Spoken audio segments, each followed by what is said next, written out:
Motorola's G series is the firm's best-selling phone ever, and the latest installment in the budget line is the MOTO G5.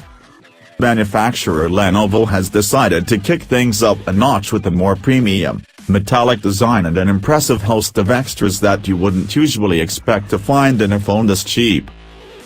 Design: classy gleaming metallic frame and brushed metal finish.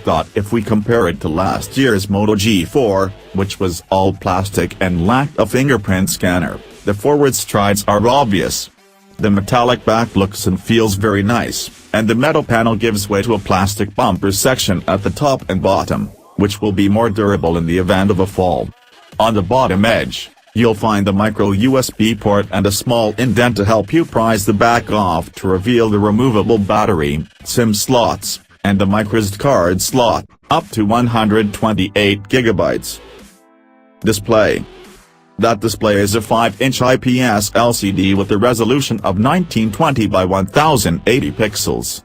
It's sharp, in fact, at 441 pixels per inch. It's a touch sharper than the display on the MOTO G5 Plus. It's also bright and vibrant and will serve you well for reading, watching videos, or gaming. Performance: the MOTO G5 pairs a Snapdragon 430 chipset with an Adreno 505 GPU.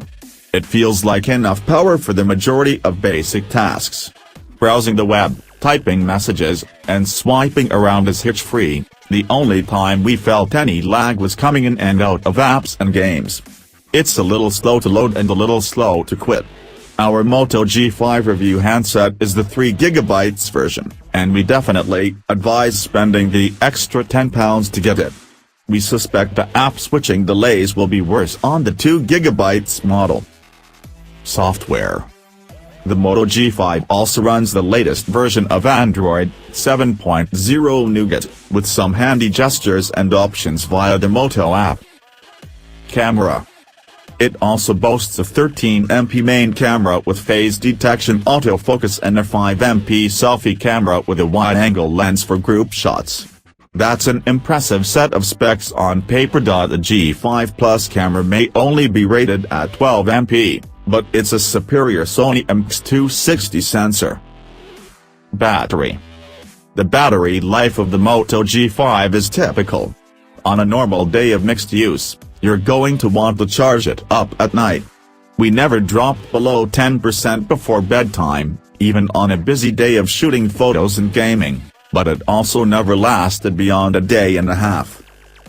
Verdict: if you're not willing to take a chance on an unfamiliar brand, then the MOTO G line remains the best value Android smartphone in town. There are significant improvements over the MOTO G4 in terms of the design, with the shift from plastic to metal. The inclusion of an excellent fingerprint scanner is also very pleasing, as is the rapid charging capability. However, the MOTO G5 has taken a small step back in terms of performance, as battery life and processing power are merely average.